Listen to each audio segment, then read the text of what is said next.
अन्नतपुर नाम का एक छोटा सा गांव था। उसी गांव में एक जर्जर झोपड़ी थी, जिसमें एक बूढ़ी दादी अपने 10 साल के पोते पिंटू के साथ रहती थी। पिंटू के माता पिता नहीं थे, इसलिए पिंटू अपनी बूढ़ी दादी के साथ रहता था। बुढ़ापे के कारण दादी झुककर चलती थी। दादी अपना और पिंटू का पेट पालने के लिए दूसरे के घरों में झूठे बर्तन धोती थी और कभी-कभी ज्यादा पैसे कमाने के लिए दूसरे के खेतों में धान और गेहूं भी निकालने जाती थी।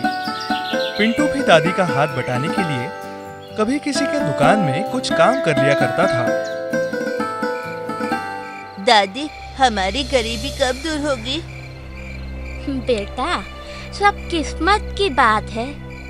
दादी रोज पिंटू को परियों की कहानी सुनाकर सुला देती थी और खुद रात भर रोती।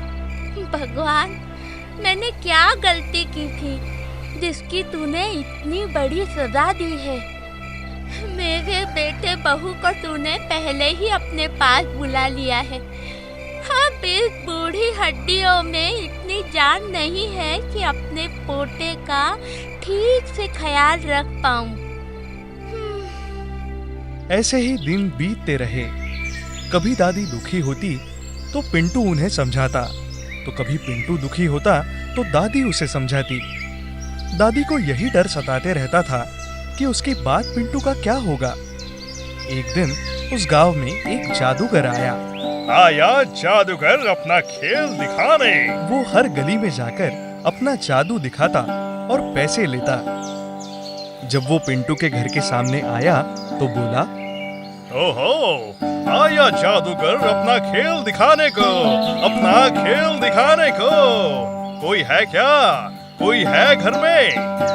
दादी बाहर निकली।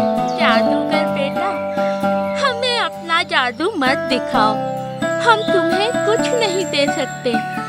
हम बहुत गरीब हैं बेटा। तभी पिंटू बाहर निकला और बोला, जादूगर, हम आपको पैसे नहीं दे पाएंगे, आप कहीं और जाइए। जादूगर थोड़ा दुखी हुआ, फिर हंसते हुए बोला, ठीक है, पानी तो पिला दो बेटा। पिंटू पानी ले आया और जादूगर पानी पीने के बाद बोला, दादी, मैं सब जान गया हूँ। आपकी सारी परेशानियों का उपाय मेरे पास है। वो कैसे बेटा? आप कुछ भी मत बोलो। हमारी गरीबी जब भगवान नहीं दूर कर पाए तो आप क्या कर लोगे?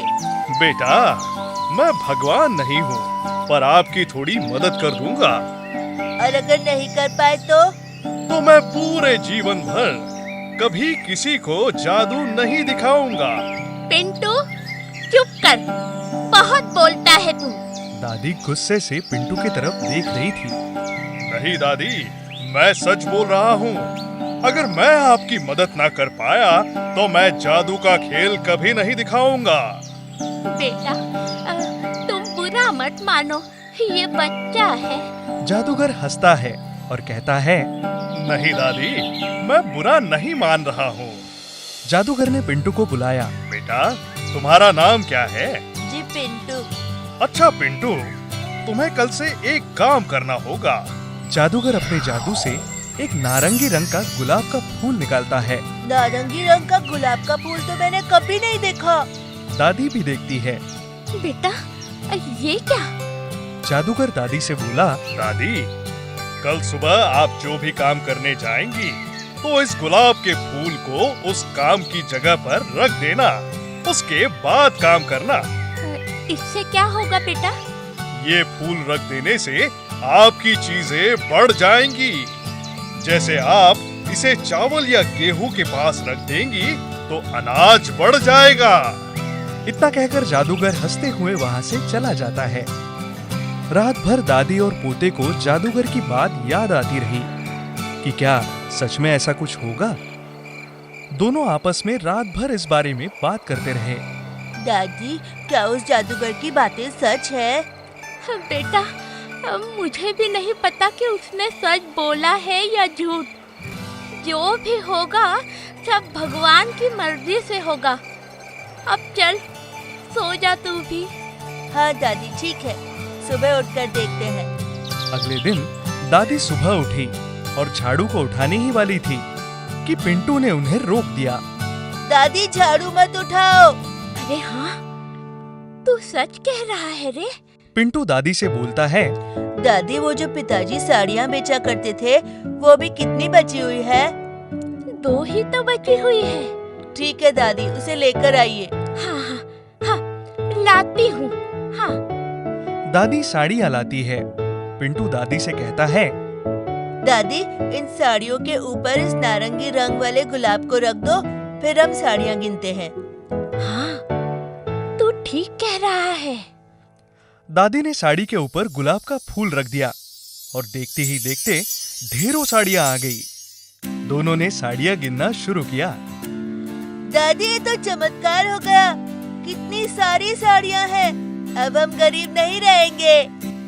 हाँ बेटा, तू एकदम सच कह रहा है। दादी और पिंटू ने पहले साड़ियों का बंडल बनाया। उनको एक तरफ रखकर उन्होंने पैसों की पोटली पर गुलाब रखा। फिर देखते ही देखते खूब पैसे भी आ गए। ऐसा करते करते दोनों के पास पैसे और साड़ियों का ढेर लग गया।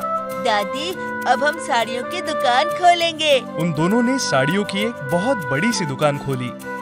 देखते ही देखते उनके पास सब कुछ हो गया। अब वो दोनों गरीब नहीं रहे।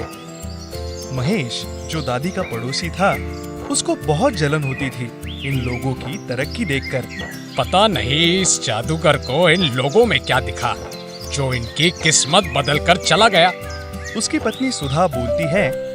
जादूगर तो अपने दरवाजे पर भी आया था, लेकिन तुमने उसे भगा दिया। अगर तुम ऐसा नहीं करते तो आज इस बुढ़िया के घर की जगह हमारा बड़ा सा घर हो जाता। तू चिंता मत कर, इन दोनों दादा पोते को जितना मिलना था उससे कहीं ज्यादा मिल गया है। अब हमारी बारी है। वो कैसे?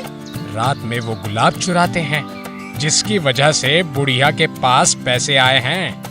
महेश और सुधा रात में जब दादी और पिंटू सो रहे होते हैं तो उनके घर में चुपके से आते हैं और टेबल पर रखा गुलाब चुरा लेते हैं और अपने घर ले जाते हैं। देखो तो, यही है वो हमारी किस्मत के ताले की चाबी। अब इस बुढ़िया से बड़ा घर होगा हमारा। कल तक ये बुढ़िया झोपड़ी में पड़ी रहती थी, लेकिन अब मुझे इसकी खुशी बर्दाश्त नहीं होती। मुझे भी। मेरा बस चले तो मैं इन दोनों दादी पोते को यहाँ से मार के भगा दूँ। महेश और सुधा सुबह होने का इंतजार करते हैं। सुबह होती है।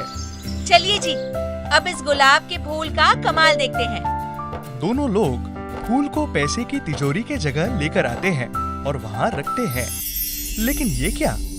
तिजोरी पर गुलाब रखते ही महेश और सुधा की नाक कट जाती है। दोनों चिल्लाने लगते हैं। हाय हाय, मेरी नाक! अरे ये कैसे कट गई? हाय! अरे ये क्या हो गया? अब क्या करें हम? तभी गुलाब से आवाज आती है। दुष्ट इंसान, अगर तुम लोगों ने मुझे दादी के पास वापस नहीं रखा तो तुम दोनों के हाथ, पैर, कान सब काट दूंगा। नहीं नहीं, हम तुम्हें अभी वहीं छोड़कर आते हैं। महेश और सुधा गुलाब को लेकर भागे भागे दादी और पिंटू के पास आते हैं और उनको सब बताते हैं। हमें माफ कर दो दादी, हमने आपका बुरा सोचा, इसका फल हमको मिल गया। दादी गुलाब से कहती है कि महेश और सुधा की नाक ठीक कर दे। दोनों की नाक ठीक हो जाती है और वो वहां से चले जाते हैं। ऐसे ही समय निकलता गया। फिर एक दिन वही जादूगर वापस आया। इस बार वहां कोई झोपड़ी नहीं थी, बल्कि एक बड़ा सुंदर मकान बना हुआ था। ओहो, आया जादूगर अपना खेल दिखाने को, अपना खेल दिखाने को। यह आवाज सुनते ही पिंटू भागकर बाहर आया।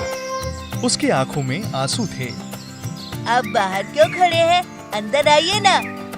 जादूगर हंसते हुए बोला, बेटा पिंटू, तुम खुश तो हो ना? आज अब जो भी है सिर्फ आपके कारण है। मैं अपनी उस दिन की गलती के लिए माफी मांगता हूँ। तब तक दादी बाहर निकली और जादूगर से बोली, बेटा अंदर आओ, आज मैं तुम्हें खाना खिलाए बिना यहाँ से जाने नहीं दूंगी।